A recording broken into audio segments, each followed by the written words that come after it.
म्हटलं होतं समिती नेमा, पण तारीख पण सांगितली पाहिजे ना.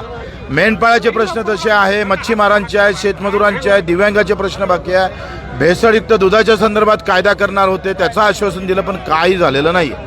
जेथपर्यंत ठोस कारवाई होत नाही सगळ्या मुद्द्यावर, तोपर्यंत आंदोलन माघार नाही. आता गांधीगिरी संपली, भगतसिंगगिरी सुरू झाली. कधी सुद्धा तुम्ही जशी तारीख सांगत नाही कर्जमाफीची, तसंही आम्ही तारीख सांगणार नाही, मंत्रालयात घुसल्याशिवाय राहणार नाही. भगतसिंगगिरी आता सुरुवात झालेली आहे. सरकारनं शेतकऱ्याचा, मजुरांचा अंत पाहू नये. प्रचंड सर्वपक्षीय, सर्व जातीचे, धर्माचे लोक या आंदोलनात सहभागी होत आहे. याचा इशारा आम्ही पाहतोय. 2 घंट्या चक्काजाम करून सरकारला हा इशारा देत आहोत. सरकारने जर आजचा आंदोलनाचा हे घेऊन तुम्हाला बैठकीला बोलवलं नाही तर पुढचं पाऊल काय असणार? मंत्रालयात घुसू ना, सरळ मंत्रालयात. ज्वारी घेऊन बसलेले हे आहेत. ज्वारी 1500 रुपयात विकावं लागली. 3300 रुपये हमी भाव आहे. चांगली ज्वारी आहे. पोर्टल बंद आहे, हमी भावानं खरेदी करत नाही. आणि दुसऱ्या इकडे आम्ही म्हणतोय का, आमचे मुख्यमंत्री म्हणत होते पीक चांगलं झालं तर कर्जमाफीची काय गरज आहे.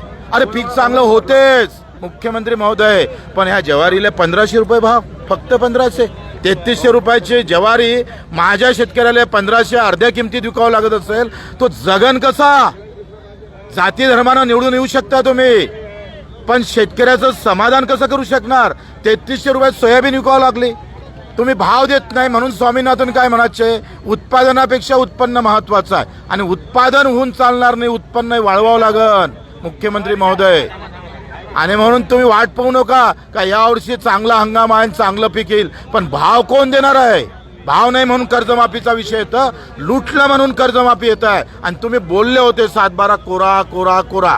विसर पडू देऊ नका, शेतकऱ्याला फसवू नका, शेतमजुराला फसवू नका. तो शेतकरी तुम्हाला होट मारणारा आहे, हे विसरू नका.